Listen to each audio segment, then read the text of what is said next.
What qualifies someone to be called a hero? Heroes come in all different shapes and sizes, but they all have one thing in common. They all selflessly put others' needs in front of their own. Reverend Peter Major is a hero in the eyes of many people throughout the world. He grew up in Skaneateles, New York. This is where he first felt his calling to help others around the world.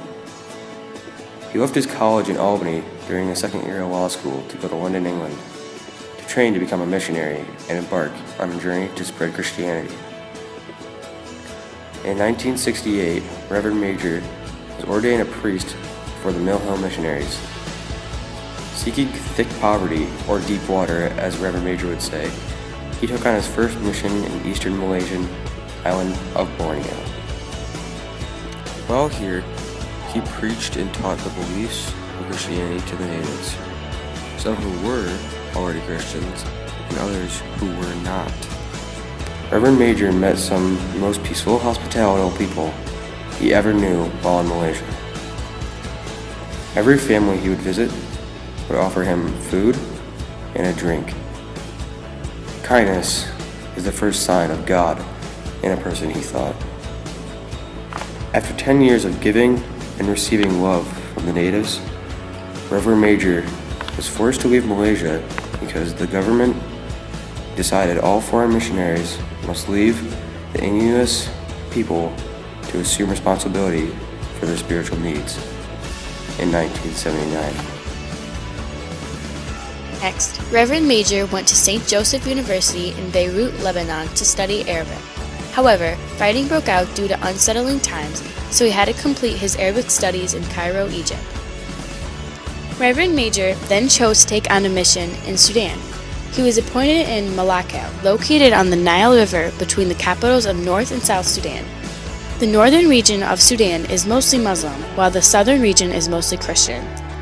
Fighting had been going on in Sudan since 1956, but it wasn't a huge conflict when Reverend Major arrived there in 1981.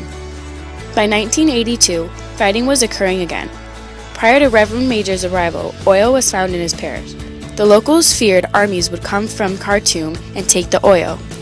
Southern rebels ended up attacking Bentiu, and Reverend Major got taken hostage. For a month and a half, he and 2 other priests were constantly being relocated by the rebels. He knew that his fate was completely in the hands of God.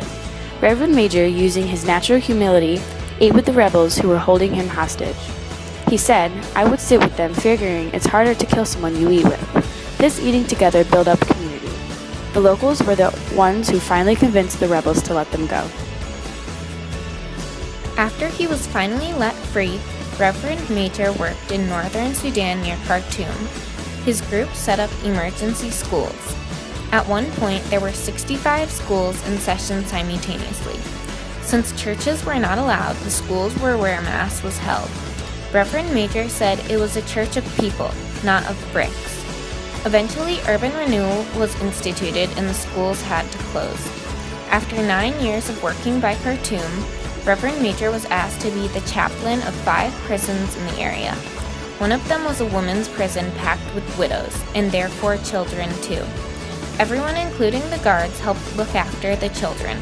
Reverend Major thought it was a wonderful place to celebrate Mass because the feeling of God was so strong.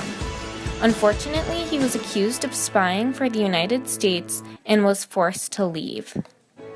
Reverend Major was not allowed back in Sudan after the incident, so he went to a refugee camp in northern Kenya, where there were many Sudanese refugees.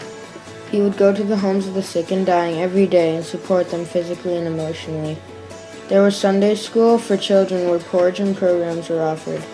Without spiritual development, many people could not have survived. Until 2007, Reverend Major served the people of the refugee camp. Today, Reverend Major preaches through his lifestyle. When you preach, you're supposed to preach with your life, not with words. So preaching for me is not, you think of preaching as getting up in a pulpit and talking, but for me, preaching is about it's a way of life. It's a way of living your life so that your life, hopefully your life becomes a message to the people.